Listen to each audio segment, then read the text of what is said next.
இப்போ வந்து இக்னோவில் ID card download பண்ண ட்ரை பண்ணும்போது ஐடி கார்டு கிடைக்கல, லாகின் ஆகலை, பிடிஎஃப் வந்து ஓப்பன் ஆகலைன்னு ப்ராப்ளம் வருதா? அப்போது இந்த வீடியோ உங்களுக்காகத்தான். இந்த வீடியோவில் ஸ்டெப் பை ஸ்டெப்பாக பார்க்கலாம். வெல்கம் பேக் டு இக்னோபல்ஸ் ஃப்ரெண்ட்ஸ். நம்ம ஐடி கார்டோட லேட்டஸ்ட்டை எப்படி டவுன்லோட் பண்ணுறதுங்கிறதோ, மொபைலில் நம்ம எப்படி டவுன்லோட் பண்ண முடியும், லாகின் ப்ராப்ளம்ஸ் வந்தால் என்னென்ன செய்யணுங்கிறத பற்றியும் நான் கம்ப்ளீட்டாக உங்களுக்கு சொல்கிறேன். முதல்ல வந்து இக்னோவோட ஸ்டூடெண்ட் போர்ட்டலை ஓப்பன் பண்ணிங்கன்னா ஃப்ரெஷ் அட்மிஷன் கம்ப்ளீட் பண்ணியிருந்தால் என்ரோல்மெண்ட் நம்பர் வந்து க்ரியேட் ஆகிருக்கும். அந்த நம்பரை வந்து யூஸ் பண்ணிட்டு தான் நம்ம லாகின் பண்ண முடியும். நீங்கள் வந்து என்ரோல்மெண்ட் நம்பரும் பாஸ்வேர்டும் கொடுத்துட்டு லாகின் பண்ணிட்டீங்க அப்படின்னா, லாகின் பண்ணதுக்கப்புறம் டேஷ்போர்டு ஒன்று ஓப்பன் ஆகும். அந்த டேஷ்போர்டில் வந்துட்டு ஐடி கார்டு ஆப்ஷன்ஸ் இருக்கும். அதை கிளிக் பண்ணுங்கள். கிளிக் பண்ணதுக்கப்புறம் உங்கள் ஐடி கார்டோட பிடிஎஃப் ஃபார்மேட்டில் ஒன்று ஜென்ரேட் ஆகும்.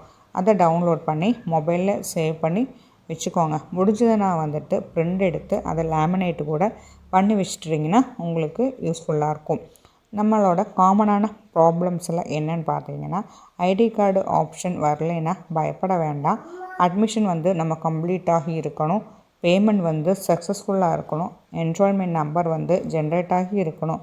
கொஞ்சம் டிலே தான் போர்ட்டலில் வந்து அப்டேட் ஆகும். இல்லை சப்போஸ் நீங்கள் லாகின் பாஸ்வேர்டை மறந்துட்டீங்க அப்படின்னா ஃபர்கெட் பாஸ்வேர்டை கொடுத்துட்டு கூட நீங்கள் ரீலாகின் பண்ணிவிட்டு உங்கள் ஐடி கார்டை டவுன்லோட் பண்ண முடியும்.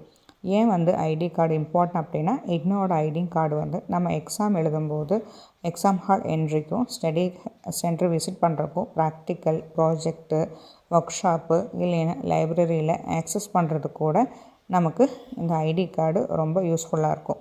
அதனால் ஐடி கார்டை டவுன்லோட் பண்ணி வச்சுக்கோங்க. இந்த வீடியோ வந்து உங்களுக்கு யூஸ்ஃபுல்லாக இருக்கும்னு நினைக்கிறேன். ஏதாவது டவுட் இருந்ததுன்னா வீடியோ பார்த்ததுக்கப்புறம் கமெண்டில் சொல்லுங்கள். நெக்ஸ்ட் ஒரு வீடியோவாக உங்களை நான் சந்திக்கிறேன் ஃப்ரெண்ட்ஸ். தேங்க்யூ.